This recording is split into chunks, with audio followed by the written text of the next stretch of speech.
ये जो दिल्ली दंगों पर 5 साल के बाद हम याद कर रहे हैं उस दर्द को, जिसकी तस्वीर अभी हमने थोड़ी देर पहले नीचे हॉल में सुनी, रॉयट विक्टिम्स के हालात सुने, उसके बाद मुझे बशीर बद्र का ये शेर याद आया कि लोग टूट जाते हैं एक घर बनाने में, तुम तरस नहीं खाते बस्तियां जलाने में। और जब मैं 1987 के मेरठ मलियाना हाशिमपुरा रॉयट्स कवर कर रहा था तो उस वक्त अली सरदार जाफरी से एक शेर सुना था कि तेग मुनसिफ हो जहाँ दारो रसन हो शाहिद, बेगुनाह कौन है इस शहर में कातिल के सिवा। तो आज सवाल ये है कि हम जो इस 5 साल का लेखा जोखा और दर्द अपना यहाँ बयान करने के लिए हाजिर हुए हैं, इसके आगे का रास्ता क्या है। अभी नदीम बता रहे थे जॉन दयाल साहब को कोट करते हुए, आज सुबह ही मुझे टाइम्स ऑफ इंडिया के एक रिपोर्टर का फ़ोन आया कि आपने वो मलियाना और हाशिमपुरा का केस लड़ रहे हैं तो उसमें क्या प्रोग्रेस हुई। मैंने कहा भाई कैसे आपको आज याद आ गया 30 साल बाद। कहा कि वो सज्जन कुमार को सज़ा हुई है ना, तो अब हमसे कहा गया है कि बाकी केसेस के बारे में भी कुछ खैर खबर ली जाए। इस दरमियान कल इंडियन एक्सप्रेस की एक रिपोर्ट आई है इन दिल्ली दंगों के बारे में, जो एक आई ओपनर है, और उस रिपोर्ट का बहुत ही संक्षेप में मैं ज़िक्र करना चाहूँगा। जो इस रिपोर्ट में बहुत तफसील के साथ किया गया है कि 757 केसेस दर्ज किए गए, 695 केसेस को प्रोब किया गया नॉर्थ ईस्ट दिल्ली की तरफ से, जिनमें से जो 65 केसेस थे उनमें 109 केसेस में जजमेंट आ गया और उनमें से 80 लोगों को 80 केसेस में एक्यूटल हो गया, यानी कोई मुल्ज़िम था ही नहीं, कोई नो वन किल जैसी का लाल जैसा मामला हो जाता है। और सिर्फ 19 कन्विक्शन हुए हैं, जो कि कुल जो केसेस हैं जिन्हें यानी कि 82% केसेस में एक्यूटल हुआ है, 18% केसेस में सज़ा हुई है। और ये रिपोर्ट जो अभी आपने जिसका बारे में तफसील से सुना, अक्टूबर 2022 में बनाई गई थी, लेकिन अभी देव मुखर्जी साहब कह रहे थे और मैं पूरी तरह से उनसे इत्तफाक करता हूँ कि हमें हर्षमंदर साहब बिना ताख़ीर किए हाई कोर्ट में मूव करना चाहिए और ये रिपोर्ट और इसके बाद में जो फॉलोअप की बात हुई है कि इस अक्टूबर 2022 से अब तक का क्या हुआ उसको लेकर के जाना चाहिए, क्योंकि अब कोई और चीज़ बची नहीं है सिवाय अदालत के। और अदालतों का रवैया भी आपके सामने है, बहुत ही हॉस्टाइल है, लेकिन हमारे पास कोई और रास्ता नहीं बचा है कि ना कोई अपील, ना कोई वकील, ना कोई दलील वाला मामला है इस वक्त। ना मीडिया में आपकी बात सुनी जा रही है, ना सिविल सोसाइटी उस तरह से आपके साथ में खड़ी हो रही है जिस तरह से कभी खड़ी हुआ करती थी। मैं अभी अशोक शर्मा साहब से कह रहा था, ये भी IAS ऑफिसर हैं रिटायर्ड, लेकिन बेचारे लगे रहते हैं कि अब लगातार उस सिविल सोसाइटी की तादाद भी कम होती जा रही, यानी जितने लोग इस हॉल में बैठे हुए हैं वही बात कहने वाले हैं, वही बात सुनने वाले हैं। तो आखिरकार होना क्या चाहिए।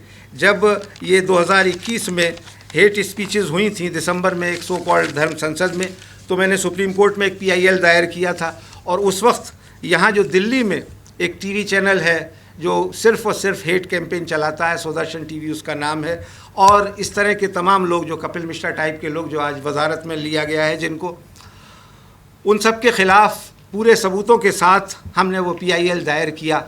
और दिल्ली पुलिस ने मेरे ख़िलाफ़ 50 पेज का एक हलफनामा दायर किया कि कुर्बान अली झूठ बोल रहा है, कुर्बान अली अदालत का वक्त बर्बाद कर रहा है, कोई हेट क्राइम, कोई हेट स्पीच दिल्ली में नहीं हुई। लेकिन जब हमने पुख्तगी के साथ सारे सबूत सुप्रीम कोर्ट में पेश किए, कपिल सिब्बल साहब मुकदमा लड़ रहे हैं और सुप्रीम कोर्ट की जो बेंच थी उसको भी ये अंदाज़ा हो गया कि दिल्ली पुलिस झूठ बोल रही है, तो उन्होंने एक एस्केप का रास्ता दे दिया, you come with a better affidavit Delhi police को।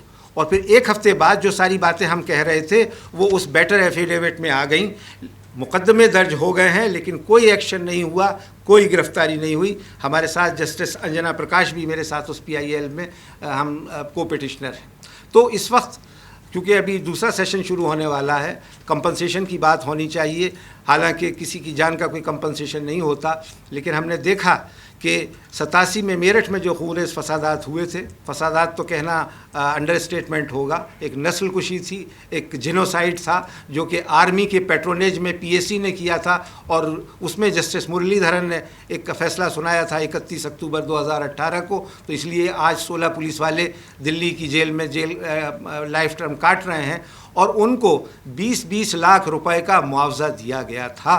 मैं समझता हूं कि जैसा मैंने कहा कि कोई बदल नहीं हो सकता, लेकिन वो जो मुतासरीन हैं, विक्टिम्स की फैमिलियां हैं, उनके बच्चों के लिए कम से कम वो 20 लाख रुपया कुछ काम आ गया होगा। इसी तरह से अगर ये मुआवजा यहाँ दिल्ली के राइट विक्टिम्स को मिले तो मेरा ख्याल है कि उनकी भी ज़िंदगी बदली जा सकती है, बदली जानी चाहिए, और उसके लिए हमें लड़ाई लड़नी होगी। दंगे के गुजरे हुए लम्हों को लेकर आज हम सभी शामिल हुए हैं और बात कर रहे हैं।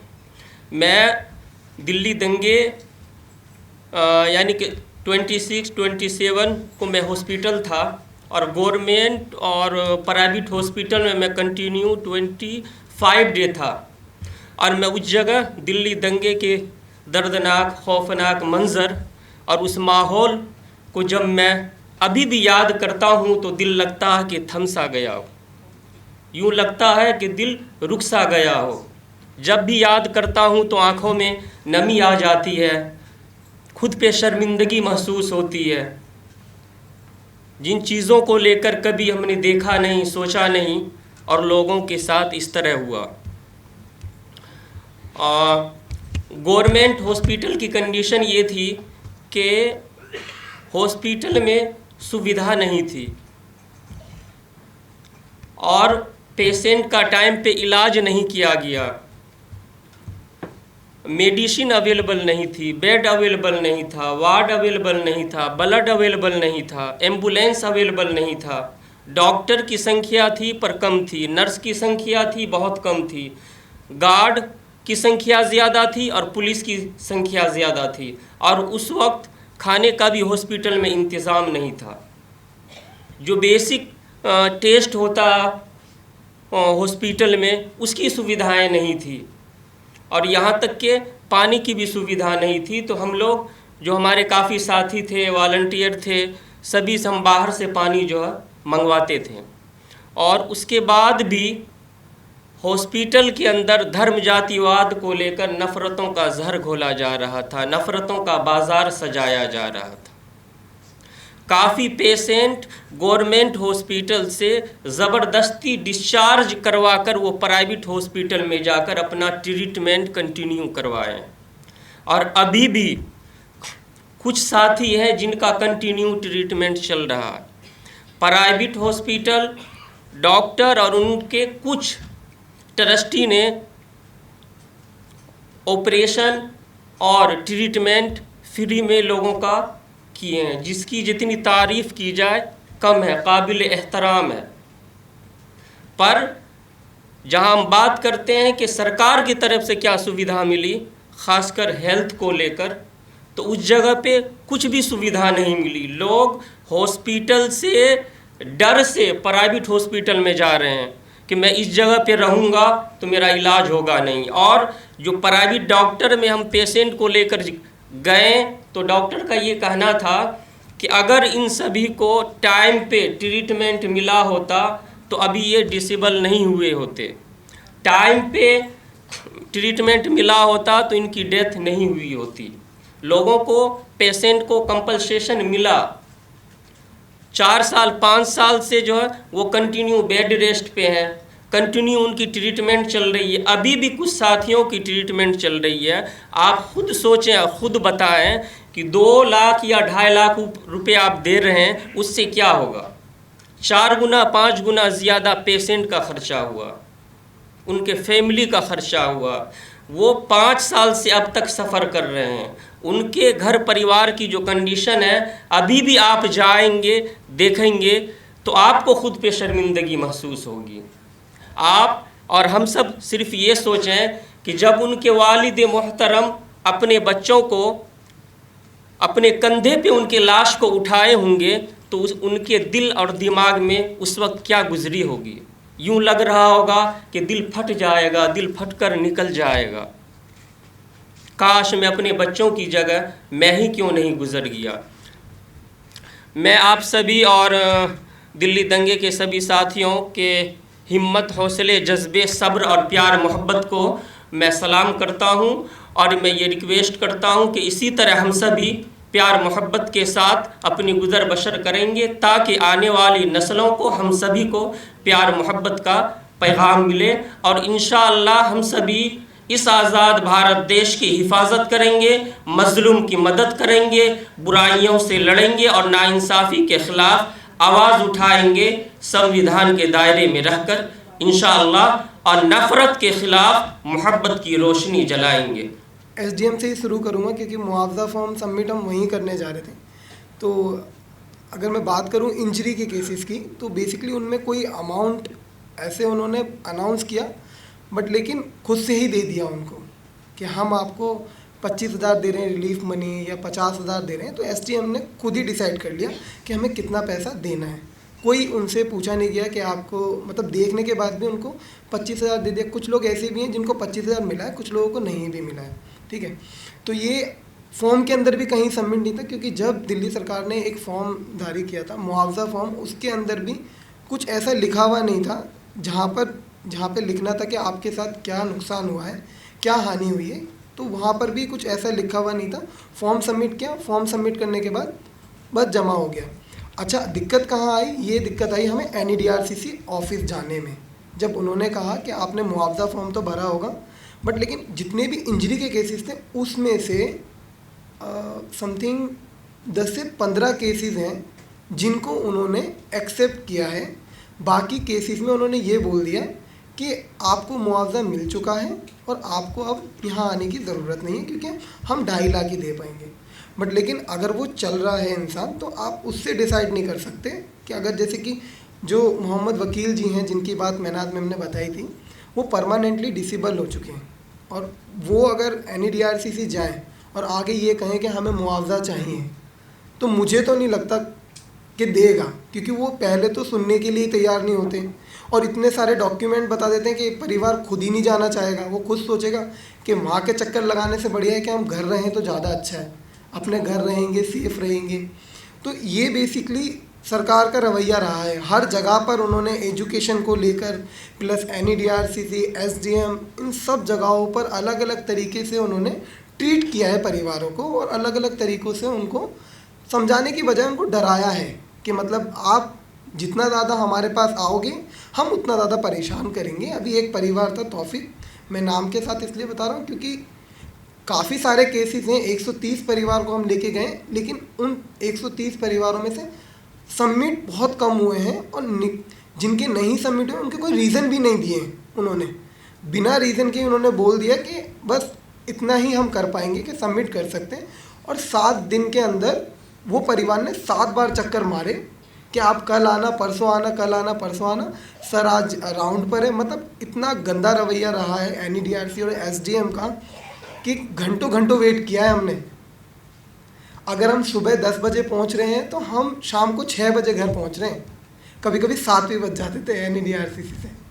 तो ये वहाँ का रवैया रहा है। तो बस मैं ज़्यादा बड़ा इसलिए नहीं बोलूँगा क्योंकि चीज़ें बहुत ज़्यादा लंबी हैं NEDRCC को लेकर और SDM को लेकर और जितने भी गवर्नमेंट दफ्तर हैं उन सबको लेकर। अगर एक छोटा सा पॉइंट है एजुकेशन, जो शुरू में हमने कहा भी, ये थोड़ा सा अलग हो रहा है बट लेकिन मैं थोड़ा सा बता देता हूँ एजुकेशन का भी। शिव विहार के अंदर एक स्कूल है गोकलपुरी के पास, तो उस बच्चे का एडमिशन जो था दोबारा हो नहीं रहा था, तो उसके लिए मैं गया था एडमिशन कराने के लिए। तो वहाँ के जो क्लास टीचर हैं जिसने उस बच्चे को पढ़ाया था, वो बोलता है कि इसका एडमिशन अब नहीं हो पाएगा क्योंकि ये बच्चा जो है फेल हो चुका है। तो ऐसा कोई सरकार का रूल था नहीं। उन्होंने बोला कि सरकार ने बोला है कि अब जो बच्चा फेल हो गया उसको एडमिशन नहीं मिलेगा। तो वो कहते हैं कि आप इसका एडमिशन क्यों करा रहे हो, ये तो दंगाई है, दंगा ही करेगा। एक 12 साल या 16 साल के बच्चे के दिमाग में अगर ये डालोगे आप, तो बच्चा तो फिर बड़ा होकर जो उसको करना वही करेगा ना। वो एजुकेशन से भटक कर फिर दंगे के रूप में ही बदलेगा। अगर हम पढ़ाई की बात करते तो एजुकेशन स्कूल का रवैया था ये, और भी बहुत सारी जगह हैं। दंगे होने के बाद 2 रिलीफ के ज़रिए निकाले गए। सबसे पहले एक्सग्रेशिया स्कीम जो सरकार ने खुद देनी थी, उसका ये था कि मतलब एक चीज़ों के लिए इतनी रकम देनी थी, लिमिटेड अमाउंट। और फिर जो जुडिशल कमीशन एक तरह से बनाई गई हाई कोर्ट ने, वो उसका पर्पस ये था कि फुल कॉम्पनसेशन देने के लिए। That is my right under article 21। अब मैं एक यंग वकील हूँ, 6-7 साल हुए होंगे मेरी प्रैक्टिस में, और 6-7 सालों में मैंने आज तक बस एक ही चीज़ देखी है जो हर एक पिटिशन में हमेशा डरती है, वो है प्रिंसिपल्स ऑफ नेचुरल जस्टिस। कि भाई मेरी बात सुनाने का अधिकार मेरे पास है। और यहाँ पर हम लोगों ने देखा है कि 1700 क्लेम्स डिसाइड कर दिए ये जुडिशियल कमीशन ने, headed by retired justice of high court, without giving a single hearing to any victim. एक भी सुनवाई नहीं की गई। एसडीएम ने अपने टाइम पर कोई सुनवाई नहीं की, ये बोलकर कि भैया अभी दंगों के बाद एकदम से कोविड हो गया तो हम लोग कैसे सुने किसी को। उसके बाद फिर जुडिशल कमीशन जब बनती है, north east Delhi rights claims commission, वो सब कुछ एक तो पहली बार प्राइवेटाइज कर देती है सब कुछ, सारा का सारा जो भी मतलब प्रोसीजर है सब कुछ लॉस असेसर्स पर छोड़ देती है, वो private assessors. There is no clarity about how they were appointed, on what methodology, what was given, like was there even a public advertisement issued for them to be recruited, what was the procedure that was given to them to take care of, how they were supposed to handle the cases. And then what the commission does is it just blanketly repeats whatever the assessor gives the findings. उसी को अपने बिना कोई भी reason दिए या तो उसे एग्री करके वही रकम दे दी, जो मतलब जैसे शुरू में स्टार्टिंग में बताया कि 150 करोड़ के अगर क्लेम्स दिए गए थे, मेरी जो समझ है उससे काफ़ी ज़्यादा थे, क्योंकि बाकी के रिपोर्ट्स में वो क्लेम्स का अमाउंट भी नहीं लिखा गया कि कितना क्लेम किया गया था। 150 करोड़ की अमाउंट को अगर 21 करोड़ में अगर डिवैल्यू किया जा रहा है और लॉस असेसर के रिकमेंडेशंस पर, there is no reason given by the retired justices to do this exercise. Secondly, we also see in these claim commission reports, there are instances where the commissioner has he has not followed the where the claims commissioner has differed from the findings of the loss assessor. If the loss assessor has said 150 rupees have to be given, in their cases where the claim commissioner has said that no, I'll give 125 rupees or 175 rupees. Even way those cases जहाँ पर उन्होंने loss assessor की report को खारिज करते हुए उससे थोड़ा ज़्यादा भी दिया है या कम दिया है, उसमें भी कोई रीजंस नहीं लिखे गए रिपोर्ट में। तो ये एक्सरसाइज हुई है एक हमारी मतलब headed by retired justices, that is like unfortunate reality. There are 2 or 3 cases that I thought that I will share with you, जो मैं मतलब शुरू की टीम के पास से मैं बहुत थोड़ा सा ही काम कर रहा हूँ। जो 2-3 केसेस है, एक है सबसे ज़्यादा जो मतलब मुझसे जो मतलब प्रिय है, एक विक्टिम है मुमतियाज अली। मुमतियाज अली की मतलब दुकान जलाई गई पूरी, 5-6 दुकानों की एक रो थी। एक जगह है चुनर भट्टी, वहाँ पर 5-6 दुकानें हैं, उनमें से सिर्फ एक दुकान जलाई जाती है, वो मुमतियाज अली की, क्योंकि बाकी हिंदू हैं। तो इससे हमें पता है कि राइट्स नहीं पोग्राम्स थे। उनके घर को भी पूरा लूटा गया। उन्होंने अपने क्लेम्स आगे लगाया कि भाई मेरा कम से कम नुकसान हुआ है 12.5 लाख का, और ये भी उन्होंने शायद डिवैल्यू करके ही अपना लगाया एक्स ग्रेशिया स्कीम के हिसाब से, क्योंकि उस टाइम पर जैसे मतलब इतनी ज़्यादा कन्फ्यूजन में सबको यही समझ आया कि भाई जितना एक्स ग्रेशिया है उतना ही हम मांग सकते हैं, उससे ज़्यादा हम मांग भी नहीं सकते। तो उन्होंने उसके हिसाब से मतलब क्लेम लगाया 12.5 लाख का। उसमें से उनको मिला क्या, घर के लिए 50,000 और दुकान के लिए 5,000। और ये दुकान का वो है कि मतलब हमने जो रिट पिटिशन जो हाईकोर्ट में लगाई है, the first annexure is the photographs of that row of shops where only one shop has been burnt completely. The photographs where all the second-hand motorcycles which he used to sell were burnt completely. And still that evidence is ignored by the SDU. That evidence is ignored by the Claims Commission. And the relief that has been given to him was only 5,000 by the SDM and 60,000 by the Claims Commission later. Not a single hearing happened for Mumtiaz Ali. SDM ने एक बार भी नहीं बुलाया। बाद में कभी फिर जब कोर्ट का ऑर्डर हुआ कि नहीं आप पूरा अपना जो भी आपने किया है काम बिल्कुल गलत किया है, आप प्लीज़ रीअसेस करें, तब उनको बुलाया गया, तब भी अपनी वो कंक्लूजन पर सेम पर आए। क्लेम्स कमीशन ने एक बार भी नहीं उनको बुलाया सुनवाई के लिए। अब उसमें क्यों उनका 5,000 बनता है claim according to SDM is because he could not produce any GST bill कि उन्होंने कहाँ से वो सेल परचेज़ की सेकेंड हैंड उसकी मोटरसाइकिल से। अब SDM का ये कहना था कि ये तो भाई मतलब मोटर व्हीकल्स एक्ट के तहत मतलब there should be proper documentation, only then you can sell और परचेज द मोटरसाइकिल्स। और इस वैसे भी मोटरसाइकिल तो मतलब किसी और बंदे की है जिसके पास RC है, वो दूसरे कोई ट्रांसफ़र करेगा, तुम कौन? So the entire reality about how the second hand market works और how Mumtaz Ali used to work was deliberately ignored in this case. And yet something which I just wanted to point out about Mumtiaz Ali is that there have been 5 years since he is my client. 5 साल हो गए मुझे आज उनका case लड़ते हुए, पर आज भी मतलब जितना वो खुशी से मुझे जब भी मतलब फ़ोन उनका उठाऊँ मैं, ज़रूर अपने वो दर्द की बात भी बताते कि उनके ऊपर कितना ब्याज चल रहा है, कितना उनका नुकसान हुआ हर बारी, बट जितनी खुशी से वो सलाम अलैकुम आज भी मुझे कहते हैं, तो उससे मुझे थोड़ा सा लगता है कि जो राइट्स का जो पर्पस था, एक कि भाई स्पिरिट को तोड़ना, और दूसरा कि एक मतलब ऐसा माहौल बनाना कि कभी भी वो किसी गैर मुसलमान को भरोसा ना कर सकें, तो एटलीस्ट मुफ्तियार जली को तो वो तोड़ नहीं पाए वहाँ पर। दूसरा ऐसा एक केस है जैसे रशीद अहमद जी। अब उनका क्या था कि जब कन्फ्यूजन हुई इतनी ज़्यादा कि भाई कैसे करना है, मतलब they was just not the SDM who was collecting the forms for the compensation, there were other agencies also of the government. Delhi minorities commission also introduced their own form and distributed it amongst the victims कि आप ये वाला form भी भरें। तो इतनी ज़्यादा confusion जब हो रही है कि अलग अलग वो agencies of the government also don't know which one has to collect the forms, किसको मतलब वो डेटा कलेक्ट करना है। तो वहाँ पर क्या कन्फ्यूजन हुई कि मतलब अब रशीद अहमद जी तो 2 फ्लोर पर रहते थे, सेकंड और थर्ड फ्लोर पर, उन्होंने अपने फॉर्म में बस अपने घर का एड्रेस लिख दिया, फ्लोर नहीं लिखा। तो एक स्पेशल स्कीम जब बाद में जब वो बनी या उसमें रिविजन्स हुए तो उसमें पर फ्लोर होना था, वो आज तक उनको दूसरे फ्लोर का अभी तक कॉम्पनसेशन नहीं मिला। तीसरा ऐसा एक केस है, एक अंसारी जी का है। अब नाजिम अंसारी जी का एक्चुअली वो शिव विहार में रहते थे, और जब उनका मतलब बिजनेस भी उनका ठीक ठाक था वहाँ पर, उनका कुछ खास नुकसान नहीं हुआ, may be because like his house was located slightly in a different area from the affected areas. But ऐसा माहौल हुआ कि मतलब कोविड के चलते हुए जून जुलाई तक उनको अपना घर खाली करके जाना पड़ा। वो वहाँ पर मतलब वो अपना मतलब कुछ मतलब उनका मतलब जो माहौल बना वहाँ पर, उसकी वजह से उनको खाली करना पड़ा। Maybe the disturbed areas act might have helped his case, I don't know, we don't know how it exactly goes, like in going by Gujarat example maybe it's not the best tool, but उनको जब खाली करना पड़ा 2-3 महीने के बाद, तो अब उनका क्लेम कैसे बने वो भी एक क्वेश्चन है। वो वाले जो विक्टिम्स हैं जिनको मतलब अपनी प्रॉपर्टी छोड़नी पड़ी, चाहे मतलब कम रेट पर, वो भी एक क्वेश्चन है। उनके साथ एक और भी यही दिक्कत है कि मतलब जैसे कानून व्यवस्था में मतलब मैं ये भी वकील होते हुए भी मैं ये मतलब कह सकता हूँ कि मतलब शायद मेरा भी पूरे टाइम हमेशा 100% भरोसा तो नहीं रहता होगा, तो एक ले पर्सन का कितना रहता होगा, तो शायद अंसारी जी का थोड़ा कम रहा, वो अपना ज़्यादा उसमें रहे कि मतलब फेथ की तरफ या मतलब अपनी लाइफ में आगे बढ़ने के लिए वो उसमें ज़्यादा रहे, तो उन्होंने शायद अपना क्लेम आगे परस्यू हमारे साथ नहीं किया था। इतना इसमें मैं यही इतना बात रखना चाहूँगा, जो राइट्स है कि 2 चीज़ें वो करते हैं, एक तो वो स्पिरिट तोड़ते हैं, और दूसरा वो ये आपको जताना चाहते हैं कि हम आपके साथ ये कुछ करके जा सकते हैं, तुम कौन होते, तुम क्या कर लो।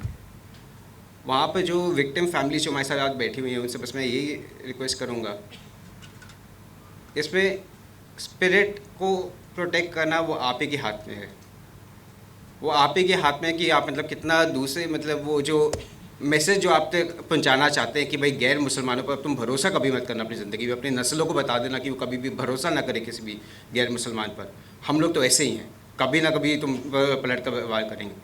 वो आप पर है कि कब तक आप मतलब याद रख सकते हैं कि मतलब वो लोग और हम जो बाकी गैर मुसलमान भी हैं वो अलग हैं।